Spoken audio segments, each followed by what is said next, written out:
biologia, como a gente já havia comentado em sala de aula, logo no finalzinho da primeira unidade, eu cheguei a comentar algumas coisas sobre bioquímica celular com vocês.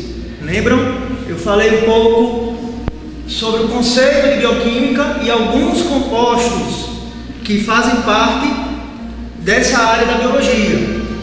Bio quer dizer vida, todos os seres vivos, todos os organismos que existem. Química, os elementos químicos, a composição química que formam esses seres vivos.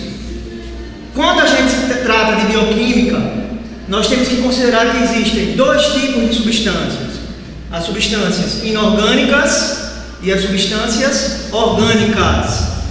Dentro das substâncias inorgânicas, nós temos a água e os sais minerais. Esses dois compostos são essenciais, sobretudo a água.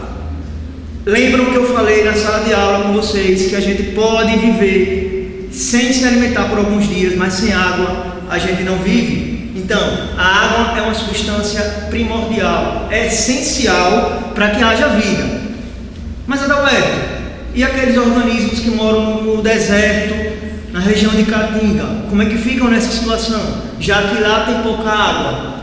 Esses organismos, eles vivem através do armazenamento da água, do acúmulo de água dentro do seu corpo. Sais minerais, a gente vai ver daqui a pouquinho nos slides. Nós consumimos esses sais minerais através da nossa alimentação. Nós vamos ver alguns deles, os principais deles. E os compostos orgânicos, nós também ingerimos através da nossa alimentação, como as vitaminas, os carboidratos, os lipídios, as proteínas e os ácidos nucleicos. Na aula de hoje a gente vai se reter mais à água, aos sais minerais e às vitaminas. Água e sais minerais, compostos inorgânicos; vitaminas, compostos orgânicos. Esse gráficozinho aqui, gente, vai mostrar a distribuição dos compostos bioquímicos nos organismos como um todo. Aquilo que a gente já comentou, vejam a importância da água. Entre 70% e 80% do organismo, a água está presente. Nós temos água nos ossos, nós temos água nos músculos, nós temos água nos órgãos, enfim, todo o nosso corpo. Claro, alguns órgãos, alguns músculos apresentam mais água do que outras partes do corpo, naturalmente. Proteínas de 10 a 15%. Lipídios de 2 a 3% aproximadamente dentro do nosso organismo. E aí é onde entra o colesterol e o triglicérides. Quem já fez exame de sangue lembra, e a gente já comentou em sala de aula também. Quem já fez exame de sangue lembra que no exame de sangue vem esses valores, e se estiverem elevados é necessário fazer o tratamento adequado para reduzir esses valores. Carboidratos, 1%. Adalberto, quem seriam então os carboidratos? Nós temos os açúcares de uma forma geral, as massas de uma forma geral, todos eles compõem os carboidratos. E a gente pode consumir carboidrato em excesso? Não, tudo dentro do equilíbrio. Ácidos nucleicos, aí nós temos dois ácidos nucleicos: o DNA, que hoje está em moda devido à questão da clonagem, e o RNA. Outras substâncias, aproximadamente também 1% nessa distribuição. A composição química dos seres vivos, aí nós temos a água nos animais. Ela compõe o organismo dos animais entre 60% e 90%, nos vegetais de 70% a 95%. Os sais minerais, 4,3% nos animais, 2,4% nos vegetais. Glicídios, que são os carboidratos, 6,2% nos animais, 18% nos vegetais. Lipídios, 11,7% nos animais, 0,5% nos vegetais. E as proteínas, 17,8% nos animais e 4% nos vegetais. Turma, Só um detalhe: no caso da água, a gente tem que considerar 3 fatores que vão possibilitar a variação da água no organismo. Que fatores são esses? A idade, o metabolismo e a espécie.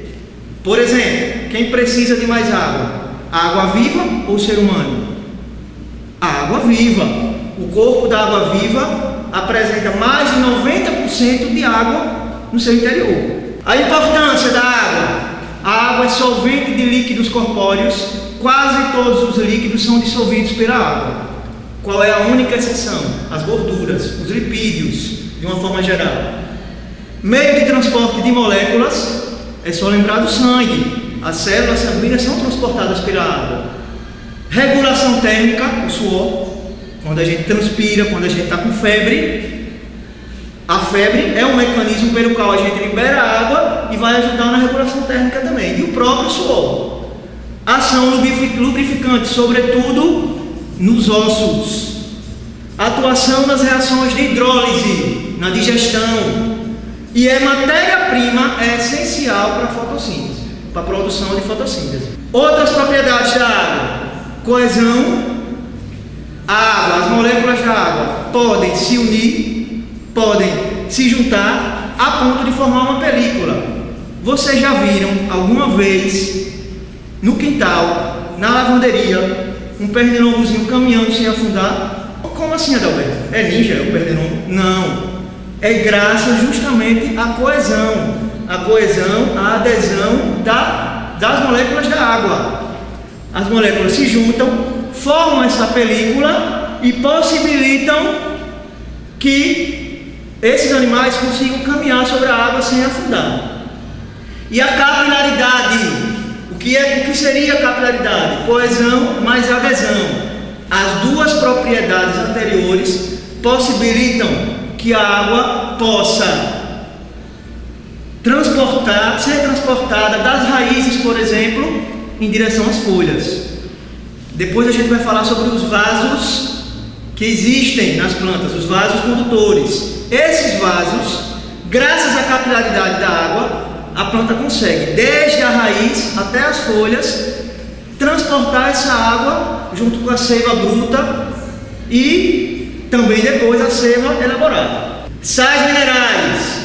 Os sais minerais, eles estão presentes em praticamente todos os alimentos que a gente conhece, seja em origem vegetal, seja em origem animal, em ambos os grupos. Por onde é que as plantas vão obter esses sais minerais? Sobretudo pelas raízes, absorvendo esses sais minerais do solo. E a gente vai obter esses sais minerais ingerindo essas plantas e ingerindo também alguns alimentos de origem animal.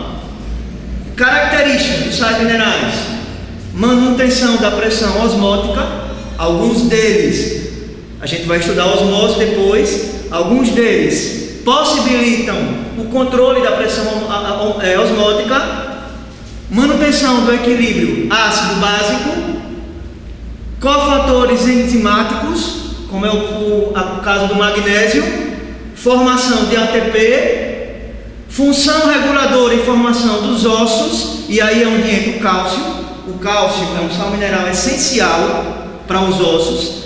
A ausência dele causa problemas sérios, a fragilidade dos ossos, o raquitismo e até mesmo a osteoporose.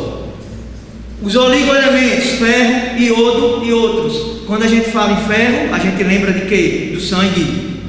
Se a gente não consome adequadamente, não tem na dieta uma alimentação rica em ferro, a gente passa a ter anemia, a chamada anemia ferropriva, anemia causada pela carência desse sal mineral, do ferro. E a anemia mal curada pode vir a gerar leucemia. Insuficiência renal, doença óssea, algumas doenças também relacionadas à circulação e até aos músculos mesmos, são geradas pela carência dos sais minerais no nosso organismo. As substâncias orgânicas. Nós temos as vitaminas. As vitaminas são compostos orgânicos reguladores do nosso organismo.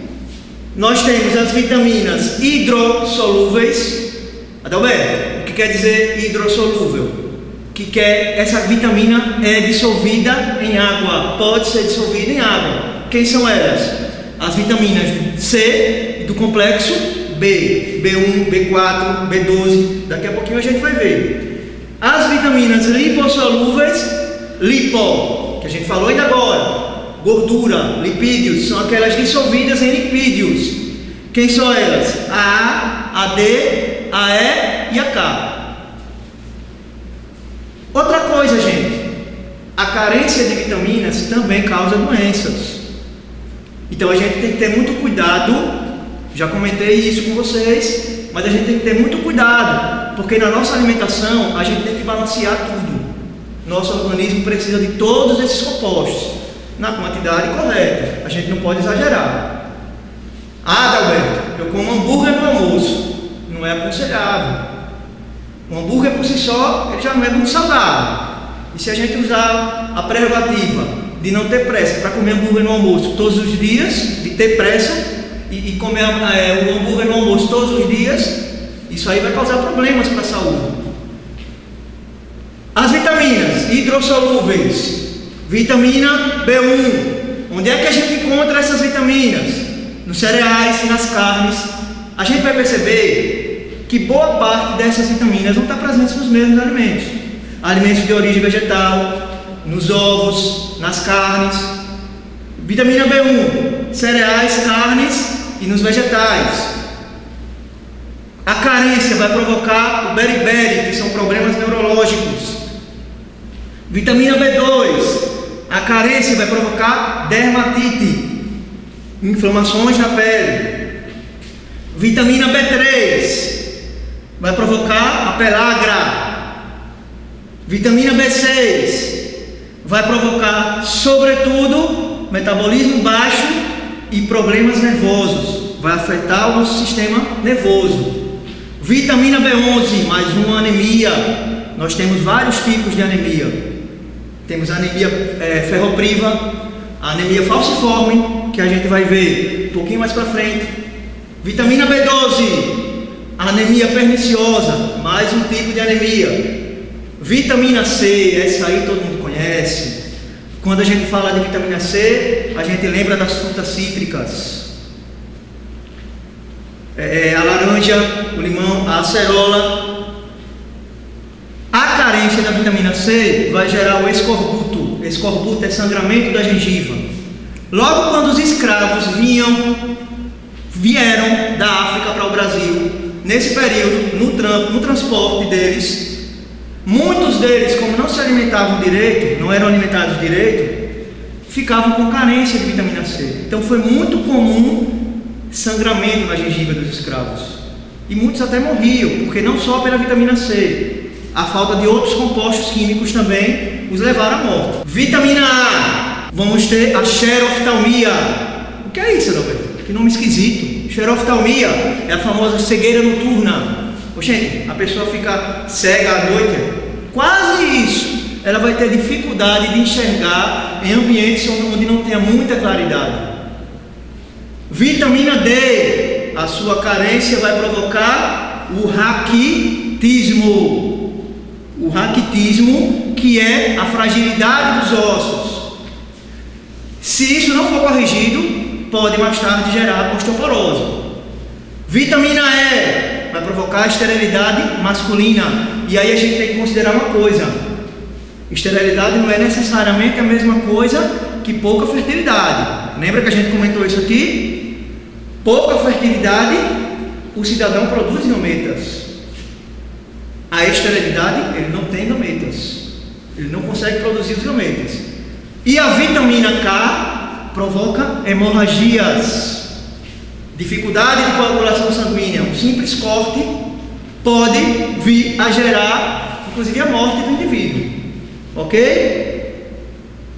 Então, só relembrando aqui no gráfico, repassando, a água é o principal composto que forma o organismo de todos os seres vivos, porque ela vai participar de várias reações químicas, ela vai participar do transporte de substâncias, ela vai participar de vários processos metabólicos. dentro do organismo, certo? As proteínas também são essenciais, muitas delas a gente não consegue sobreviver, inclusive, sem elas têm atuação fundamental também. Os lipídios, com destaque para o colesterol bom e para o colesterol ruim, destacando esses dois. Destaque também para os fosfolipídios, que a gente já comentou também, que é um componente da membrana celular, da membrana que separa a célula do meio externo. Os lipídios são essenciais também. Mais um detalhe: lipídio não se dá com água. Lipídio não consegue ser dissolvido em água. Isso explica, por exemplo, por que a gente não consegue, quando vai lavar a panela, não consegue dissolver a gordura quando está lavando a panela.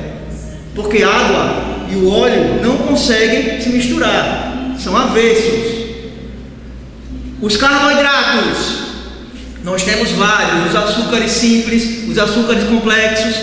Um exemplo: o casco do caranguejo, a carapaça do caranguejo é um exemplo claro de formação de carboidrato. Ele é duro daquele jeito, rígido, porque naquela carapaça existe um carboidrato chamado quitina. A quitina faz com que a carapaça do caranguejo seja bem rígida. Um outro exemplo: a celulose do papel que a gente usa no dia a dia também é um carboidrato. Só que ninguém vai comer papel, claro, porque não é um açúcar para a gente consumir, é um açúcar para uso diário, para escritórios, enfim, para usos práticos diários. Um outro exemplo de carboidrato também que a gente conhece, e esse a gente usa na alimentação: o amido, o famoso amido. A maisena, né, Dalberto? É a maisena, só que a maisena é a marca, o amido é o produto, o amido de milho. Outros alimentos ricos em amido, nós temos o inhame, a macaxeira, a batata. Todos eles são chamados carboidratos limpos, ricos em amidos. Os ácidos nucleicos nós também comentamos sobre isso. São dois, basicamente: o DNA e o RNA. Um destaque para o DNA, sobretudo para o DNA, porque quando a gente fala de DNA, a gente está falando do material genético do indivíduo. Hoje em dia, gente, um cuspe no chão, por um cuspe, você pode identificar um criminoso, por exemplo. Com o avanço da biotecnologia, com um cuspe no chão, um cidadão matou o outro.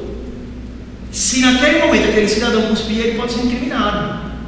Por quê? Porque naquele cuspe, graças aos avanços biotecnológicos, pode ser detectado o DNA dele. E outras coisas mais, como por exemplo a clonagem, que é muito comum, teve até a novela alguns anos atrás.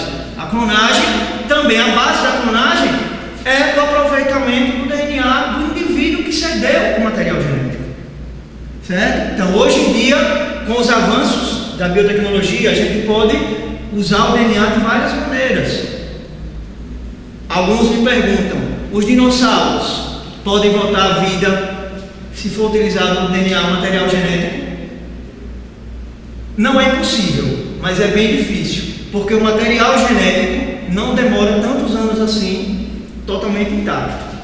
Mas caso aconteça dele demorar tantos anos assim, é possível sim algumas espécies, sobretudo algumas espécies de dinossauros, serem tirados da extinção. O termo certo seria esse: retornarem à vida sendo tirados da extinção.